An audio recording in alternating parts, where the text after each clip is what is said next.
چوتھا سبب امت مسلمہ کے زوال کا، امت مسلمہ اس وقت تک عروج پہ تھی جب تک ان کے اندر دینی غیرت اور حمیت باقی تھی۔ جب سے دینی غیرت اور حمیت نکلی ہے ان کے سینوں سے، دلوں سے، اسی دن سے امت مسلمہ پستی کی طرف ہے، زوال کی طرف۔ آقا اعلیٰ نبی جینا علیہ السلام کے پیارے صحاب اپنی ذات کے معاملے میں کسی کو کچھ نہیں کہتے، لیکن جب رسول اللہ کی ناموس کی بات آ جاتی، شعائر اسلام یا دین اسلام کی بات آ جاتی، پھر صحابہ چونچرا والی بات نہیں کرتے، پھر میدان میں نکل کے آ جاتے۔ لیکن آج قرآن پہ حملے ہوئے، قرآن جلایا گیا، ہاں جی نعوذ باللہ من ذالک، نقل کفر، کفر نباشت، قرآن پاک کے ورق پھاڑ کر استنجے کیے گئے ان سے حضرت، ہاں جی پھر بھی کچھ نہیں ہوا۔ امت مسلمہ پہ ان کے کانوں پہ ایک مکھی بھی نہیں بڑکی حضرت۔ تو کیا خیال ہے یہ امت مسلمہ کیسے جا سکتی ہے عروج کی طرف؟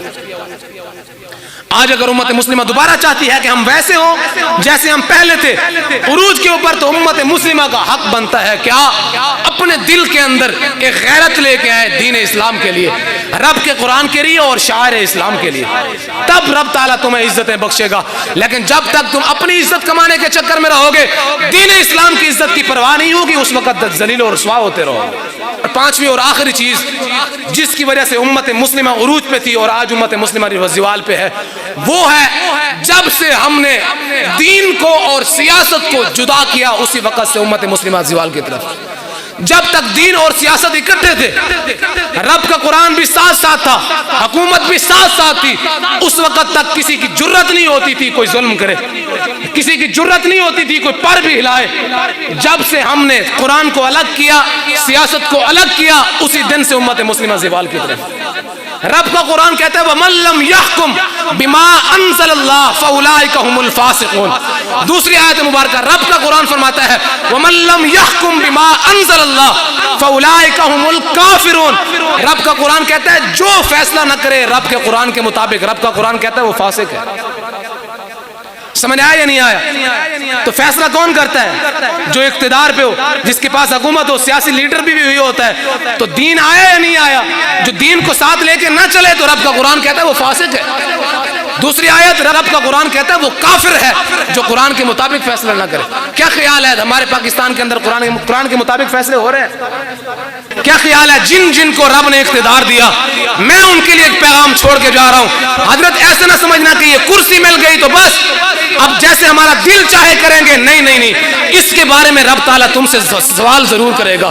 حضرت عمر بن عبدالعزیز رضی اللہ تعالیٰ عنہ جب آپ کو بادشاہ بنایا گیا نا جی، جب آپ کو خلافت کا منصب عطا کیا گیا تو آپ فوراً گھر گئے اور مصلی بچھا کے رونے لگ گئے، اتنا روئے کہ آپ کی داڑھی مبارک تر ہو گئی۔ تو آپ کی بیوی آپ کے پاس گئی، کہتے ہیں حضرت کیوں رو رہے ہو اتنا، کیا وجہ ہے، کیا تکلیف ہے آپ کو؟ تو حضرت عمر بن عبدالعزیز نے کیا فرمایا؟ آپ نے تاریخی جواب دیا، آپ نے فرمایا آج میں اس وجہ سے رو رہا ہوں، مجھے کوئی اور تکلیف نہیں ہے، مجھے بادشاہ بنا دیا گیا۔ تو آپ کی گھر والی کہنے لگے حضرت بادشاہ ہیں تو خوشی ہونی چاہیے آپ کو، ہاں جی خوشی منانی چاہیے کہ آپ تو بادشاہ بن گئے۔ اب میں نہیں، خوشی والی بات نہیں ہے، میں اس وجہ سے رو رہا ہوں آج امت مسلمہ کی بھاگ دوڑ میرے ہاتھ میں دے دی گئی، امت مسلمہ کا بوجھ میرے اوپر ڈال دیا گیا۔ دن قیامت کے رب تعالیٰ نے اگر امت مسلمہ کے حق میں مجھ سے سوال کر لیا اور مجھ سے جواب نہ بن پڑا تو کیا کروں گا؟ فرمایا رو اس وجہ سے رہا ہوں، دن قیامت کے رب تعالیٰ نے اس امت مسلمہ، یہ امت جس کے لیے رسول اللہ روتے رہے، ان کے بارے میں رب تعالیٰ نے مجھ سے پوچھ لیا اور مجھ سے جواب نہ بن پڑا تو کیا کروں گا؟ میں اس وجہ سے رو رہا ہوں حضرت۔ تو یہ چیزیں تھی جن کی وجہ سے امت مسلمہ عروج پہ تھی، ان کے اندر اتنی یعنی کہ درد تھا امت کے لیے۔ ایسے تو نہیں نا حضرت عمر فاروق رضی اللہ تعالیٰ عنہ اپنے کاندھوں پہ سامان اٹھا کے رات کو جایا کرتے تھے اور فرماتے تھے اگر بکری کا بچہ بھی بھوکا مر جائے تو دن قیامت کے عمر کو اس کا بھی حساب دینا پڑے گا۔ جب تک دین اور سیاست جمع تھے، جب تک فیصلے رب کے قرآن کے مطابق ہوتے رہے، اس وقت تک امت مسلمہ عروج پہ تھی۔ اور جب سے ہمارے اوپر ایسے حکمران مسلط ہوئے جن کو سورۃ الناس بھی نہ آئی، جن کو سورۃ الاخلاص بھی نہ آئی، اور جن کو کلمہ بھی نہ آیا، اور خاتم النبیین کا لفظ بھی نہ آیا، جب سے ایسے حکمران ہمارے اوپر مسلط ہوئے ہیں، اسی دن سے امت مسلمہ زوال کی طرف ہے، زوال کی طرف ہے اور زوال کی طرف ہے۔ عروج کی طرف اس وقت جائے گی جب ہم اپنا انتخاب صحیح کریں گے، اپنا لیڈر اس کو بنائیں گے جو رب کا قرآن بھی جانتا ہو اور نبی کریم صلی اللہ علیہ وسلم کی دین کے مطابق سیاست کرنا بھی جانتا ہو، فیصلے کرنا بھی جانتا ہو۔ اس کو جب تک ہم اپنا حاکم نہیں بنائیں گے اس وقت تک امت مسلمہ عروج کی طرف نہیں جا سکتی۔ میری باتیں سمجھ آ گئی یا نہیں آ گئی؟ امت مسلمہ کا پہلا سبب زوال کا قرآن و حدیث کو ترک کرنا. جب سے ہم نے رب تعالیٰ کا قرآن چھوڑا، نبی کا فرمان چھوڑا، ذلت کی طرف ہے. دوسرا، عدل و انصاف کو جب سے ہم نے چھوڑا، ذلت اور پستی کی طرف ہے. تیسرا، جب سے ہمارے دلوں کے اندر دینی غیرت اور حمیت کا خاتمہ ہوا، اس دن سے امت مسلمہ زوال کی طرف ہے. چوتھا سبب، جب سے ہمارے اندر اتحاد ختم ہوا، اسی دن سے ہم ذلت اور پستی کی طرف ہے. پانچواں اور آخری سبب، جب سے ہم نے قرآن کو سیاست سے جدا کیا اور سیاست کو رب تعالیٰ کے دین سے جدا کیا، اسی دن سے امت مسلمہ پستی کی طرف ہے.